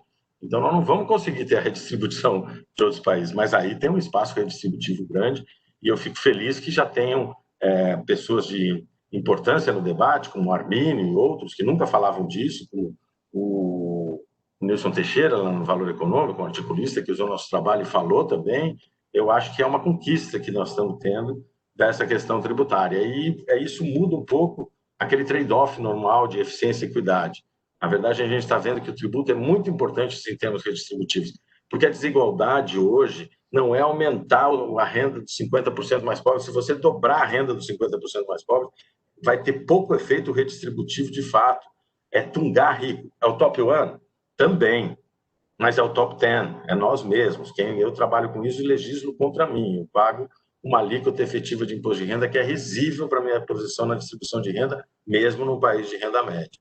Então, eu acho que o caminho dos tributos diretos Mas eu tenho muito medo porque as pessoas fazem um embate que é desnecessário entre os ganhos que a gente tem com uma tributação indireta mais simples sobre o IVA, que é um passo necessário e premente ser dado. E aí, sempre que fala a reforma que está na Câmara, é uma reforma que não trata da progressividade, mas ela tem ganhos redistributivos. O Morair mostrou que tem, ainda que sejam poucos, e ela melhora o ambiente de negócios, melhora a situação da arrecadação, as recessões fica menos procíclico demais nosso processo arrecadatório. Então, a gente tem que dizer isso, porque os tributos diretos é uma luta grande, em alguma medida inglória, porque o legislativo é conservador, o judiciário é conservador, então não adianta só a gente ganhar cabeças e mentes do mainstream, vamos dizer assim, tá? E aí é isso. Eu acho que eu respondi a todos. Meus 3 recados política habitacional, as políticas sociais menos, eu me incomodo, inclusive nos 2 artigos saindo no Valor, é isso. As pessoas falam do RPPS, falam de reforma administrativa. Não tem um cascalço, não estou falando de reforma administrativa. E a reforma administrativa que estão colocando, parece que as pessoas não veem que a discriminação positiva no setor público está ligada às carreiras de Estado, que são as que têm força política para não cair a renda. E ninguém vê que na PNAD 1/3 da mão de obra do serviço público é precarizada, é informal, não é nem com carteira nem estatutário. Então, calma, o RPPS tem esse desenho, ele foi mudado agora, vai dentro de anos ter um outro perfil, muita gente já foi para o FUNPRESP, daqui a pouco vão falar que o FUNPRESP é regressivo, evidente, né? É uma previdência complementar. Então, esse negócio de pegar a distribuição, olha como está. É evidente que o seguro-desemprego não está indo para os mais pobres. Os mais pobres não estão no mercado formal, como eles vão ter seguro-desemprego? Então, esses 3 recados. Preocupar-se mais com a política habitacional, abusar dos impostos diretos, dessa conquista que a gente teve no debate, e mostrar que as políticas sociais, os avanços incrementais já foram muito importantes, tem que continuar, mas não são o foco para a desigualdade. O foco para a desigualdade é tungar os 10%, os 15% mais ricos. O povo vai falar, a classe média alta, ela diz, mas o Silvio Santos. Também. É isso, também. Obrigado, Guilherme. Obrigado. Eu tenho uma observação para a Joana. A pergunta se piorou. Não piorou, melhorou. Porque se você tinha pessoas que declaravam gastar mais do que ganham até o 4º, 5º, 10º e passaram só até o 1º ou 2º, é uma conquista, né? E, além disso, você tem a desigualdade na renda caiu um pouco também. Ela caiu menos do que a renda. Então, se associou. Então, eu acho que isso é uma coisa... A despesa cresceu e a desigualdade da receita da despesa decresceu um pouco. E, ao mesmo tempo, esse resíduo diminuiu. Isso mostra que os constrangimentos de crédito das famílias diminuíram, né? Que elas puderam gastar mais e que, de alguma medida, aumentaram a sua participação no bolo dos mais pobres da despesa como um todo. Ainda que tenha muito a caminhar, teve melhora. Ok. E Daniela, então, pode responder a pergunta do Paulo Gonzaga sobre conclusões e principais surpresas na nova POF?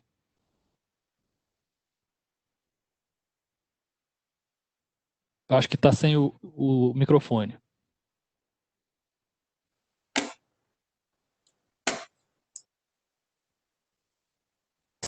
Para mim, então, uma boa parte dos resultados, né, seguiam tendências que já vinham sendo observadas entre 2002 e 2008. Nesse sentido, não foram surpreendentes. Em relação ao comportamento dos gastos, sim, eu concordo com o Fernando, houve melhoras, né, o aumento da despesa das famílias, o resíduo, né, entre renda e despesa aumentando, mas se fosse para fazer um slide de fechamento, a exemplo do que sugeriu Paulo, né, eu acho que eu reitero o que eu comentei, né, a Joana, de que a gente vê vamos dizer assim, uma melhora muito tímida, né, em categorias de gasto, né, que dependem mais intensamente do apoio de políticas públicas, né, a exemplo de, por exemplo, habitação e mesmo gastos com saúde.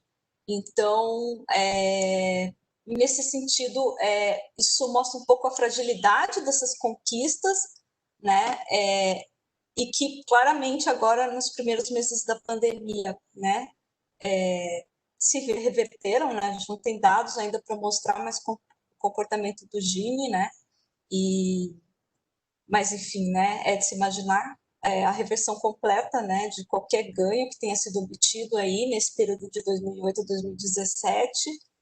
E eu concordo com o Fernando no sentido de que o caminho para o financiamento, né, é o caminho da tributação do topo, né, mais rico, né, a tributação direta do topo mais rico da distribuição, né, até para você conseguir ampliar nesse momento as transferências governamentais, lembrando que o Bolsa Família por si só é 1,1%, né, de toda a renda familiar per capita das famílias, né? Então, evidentemente, isso precisa ser ampliado nesse momento, nessa conjuntura, mas para financiar isso, né, é possível sem pensar uma mudança na forma de tributação. Deixa eu perguntar uma coisa ao Fernando sobre o timing que ele estava falando, que enfim, a gente tem aí propostas de simplificação dos tributos indiretos, que, como você falou, é uma questão muito importante, e a questão enfim, de aumentar a progressividade dos tributos diretos é uma questão mais difícil e que também, além disso, além da dificuldade política, tem a dificuldade conjuntural de estarmos numa recessão e tal.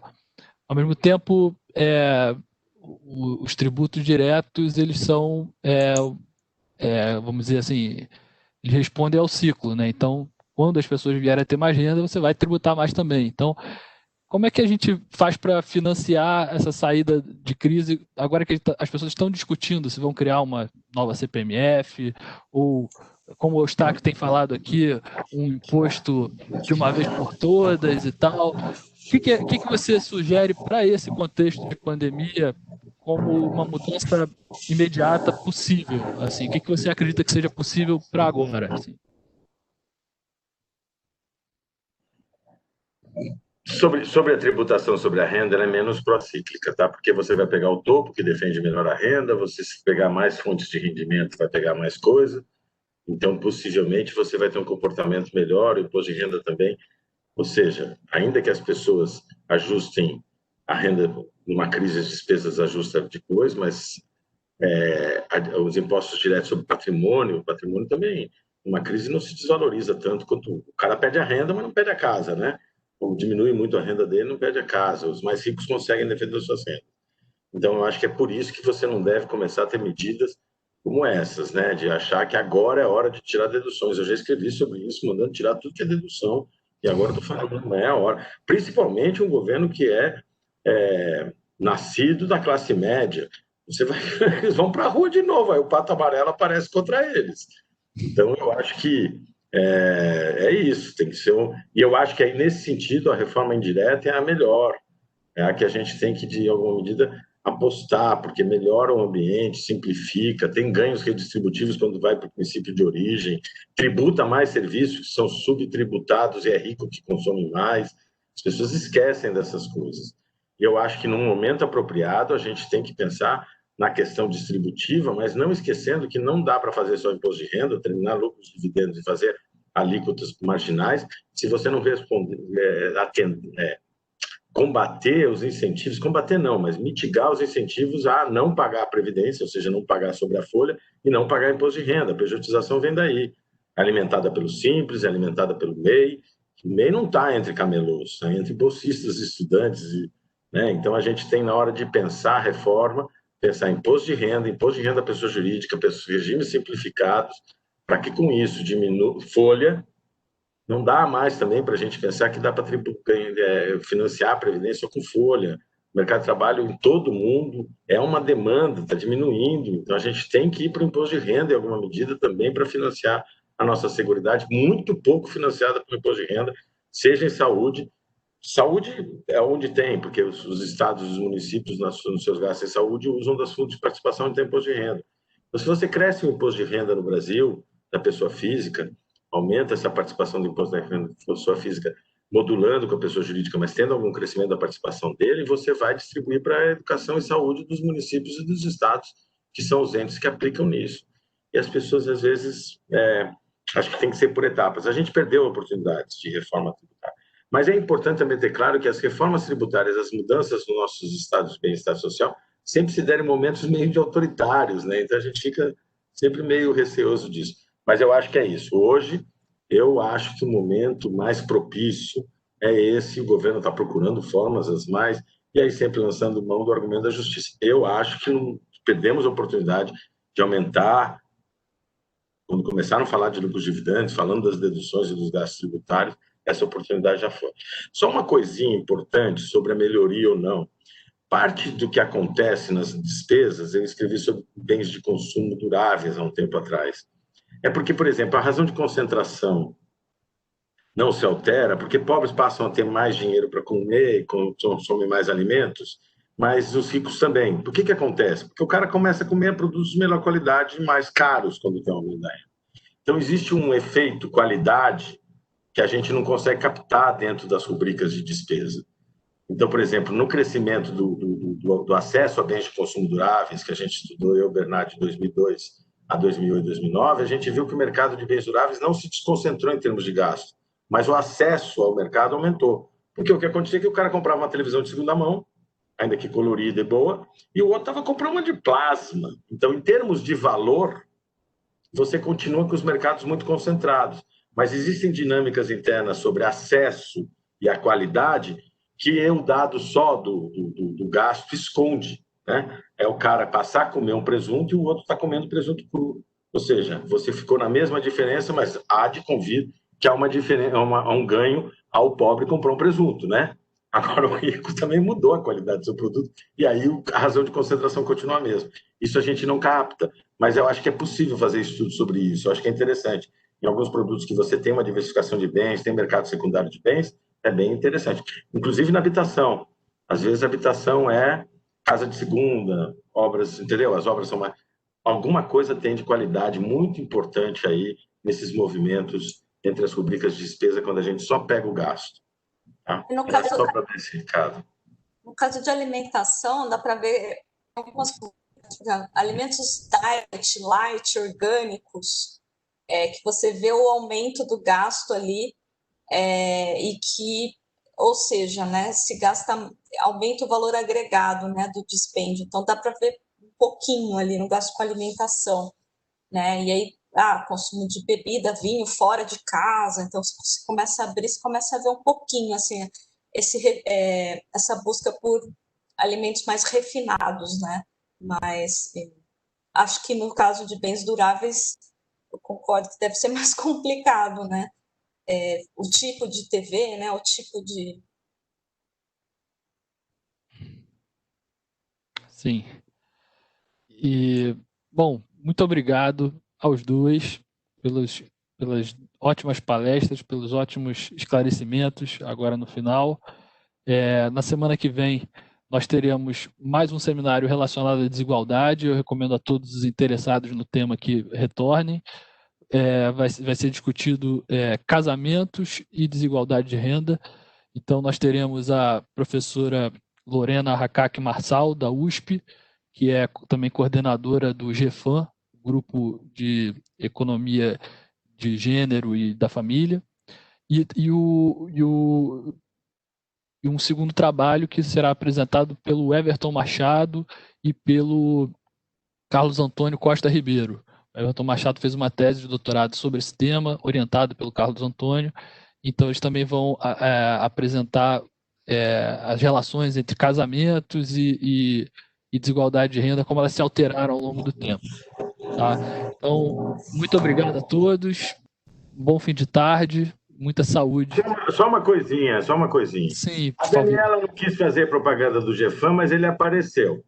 A gente estava cheio de gente assistindo, que é do GEFAM, se inscreveram. As meninas estão tomando conta. Meninas, desculpa se vocês acharem que eu errei no termo, mas as mulheres estão tomando conta, ainda bem. Parabéns pela iniciativa. Dia 2 de outubro, agora também a Luana, que é minha coautora e estava aqui presente, também faz um web seminário. É só correr atrás. A Luana e a Simone Weisman, lá do CDPLAR, fazem um seminário sobre discriminação de mulher e raça, eu acho. Bem interessante também, dia 2 agora. E o GEFAM, eu sei que está... Acompanhe. Já que as moças não estão fazendo divulgação, foi eu e o Marcos que fizemos. Acompanhe. Dani, é só mulher porreta, vamos dizer assim.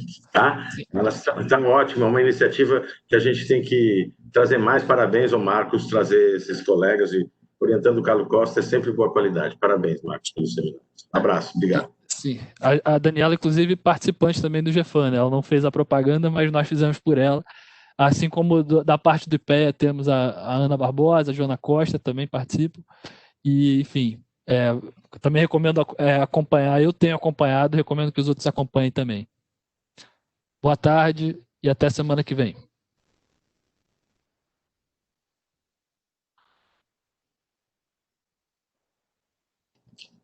Me despedir. Tchau, Dani. Tchau, Marcos. Vou desligar aqui, tá? Abração. Tchau, tchau.